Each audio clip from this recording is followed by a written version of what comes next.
Hello everybody, I'm Jean Johannigman, and I'm a member of the Move It or Lose It campaign against the existing airport plan.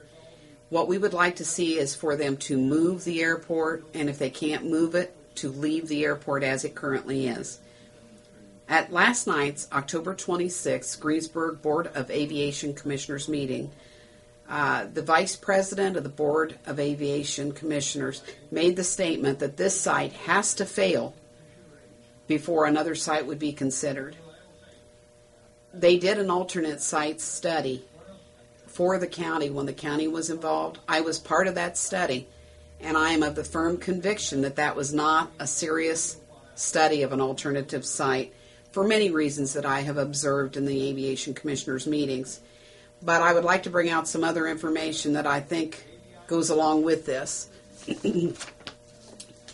Back on April the 22nd of 09 of this year, I contacted Jack Delaney of the FAA, and I asked him if there might be a chance that an alternate site might be considered.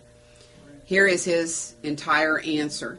He said, Ms. Johannigman, the simple answer is probably not. As you are aware, the county and the city already funded an alternative site study. While you disagree with the outcome, and he's right, I do disagree with the outcome, and I have very good reasons for disagreeing with that outcome. And I can list them to anyone that would like to come and talk to me about it. The board determined the existing site was the best location for a possible expansion of the airport. Now that means the Board of Aviation Commissioners have determined for us, the taxpayers, that this is the only place they want to expand. The shovel of dirt has not been turned.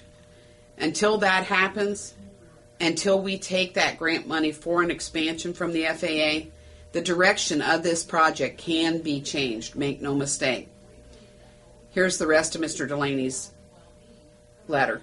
The airport sponsor determines how and where they exist. The FAA provides guidance to the sponsor and assists the sponsor with their planning and environmental requirements. The FAA does not determine the direction of the airport.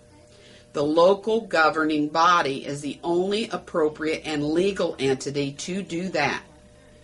That tells us all we need to know right there. Our local officials can change the direction of this airport. The next paragraph and the last paragraph says, if the board were to present a compelling reason based on existing FAA guidance or federal regulation that the current site is no longer financially or environmentally viable, we would consider funding a site study. If that were the case, we would likely then require the airport to develop an airport layout plan at their own cost, since the FAA has already provided considerable funds to the board to develop an airport layout plan based on the existing site.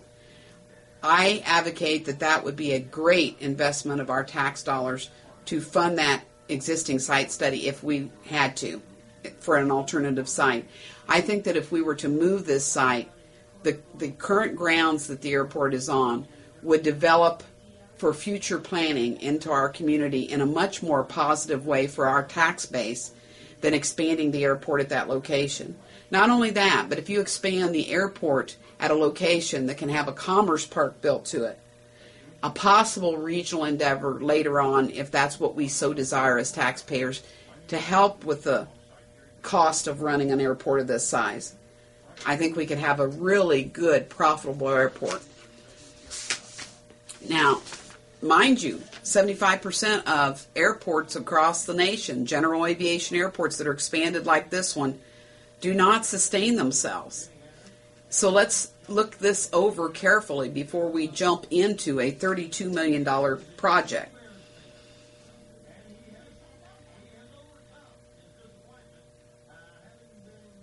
I have had assurance from Mr. Delaney on several occasions, and there's one more yet here, where he says that the federal funding has not been guaranteed. And I had one of the aviation commissioners make a comment to me that I knew better than that it would come. No, I have never seen that statement from Mr. Delaney, and he's had several, I can pull several times where he's told me that these funds are not guaranteed. So, he had ample opportunity on many occasions to say, now, it'll come eventually. He never said anything like that to me. He has always made a very clear statement that these federal funds are not guaranteed. I expressed to Mr. Delaney that I truly feel that if a referendum were taken today on this issue, that the majority of the taxpayers would avidly support an airport expansion to aid the economic development of our community. Having said that, I also strongly feel from all indications in the community that they do not want this airport expanded at the current site. His answer to me, you much better than I would be in a position to know what the community wants. That being said, there is an airport currently there, and that airport has taken federal funds. When an airport takes federal funds, they sign a legally binding document, the grant, stating that they will maintain the current airport up to FAA standards. Now notice his wording. He said that they will maintain the current airport up to FAA standards. I've never disagreed with that in any way, shape, or form. I have always understood that if they take FAA funds, that there's expectations with that. But the expectations that we have thus far are only in relevance to the current site. So as long as that airport would stay exactly as it is operating, we would not have to pay back those funds. This does not have anything to do with the expansion, what they have received so far. These funds are relative to the current site, and as long as that current site stays in existence as it is, we do not have to pay back those funds. I'd like to address another thing that John Dooley commented at the airport board meeting last night. He talked about distribution by air and being a Honda supplier and needing the airport. And yes, in the airport layout plan, which I have right here with me, they have written a letter of support for expanding this airport. I'd like to read that letter right now.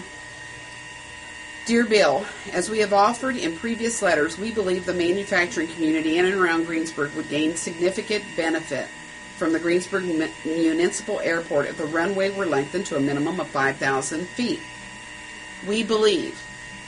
We do not guarantee. We believe is his words.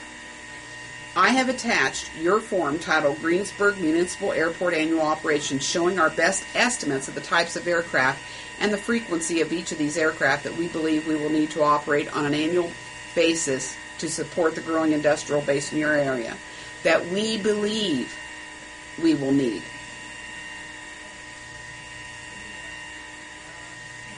The numbers we have offered are principally inbound flights that would carry materials to the Greensburg Airport and then be delivered to a local manufacturer.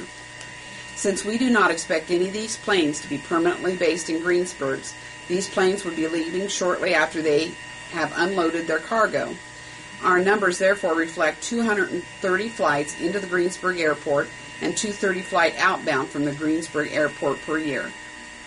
230 flights over 365 days of the year. Now that's one factory. And not all factories can afford to fly parts in and out. Most of them will use railway and the highway to transport their parts because it's more economical. And with the economy as it is, I think you're going to see an indication later in this letter that they are feeling this as well.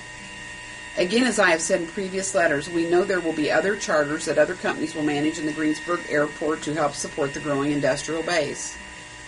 I think that we should see proof that there will be other manufacturers to help support the growing industrial base. We have not seen an economy like we've got right now.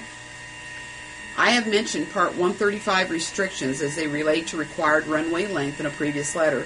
These comments have been made based on the general dialogue we have with each of our aircraft operators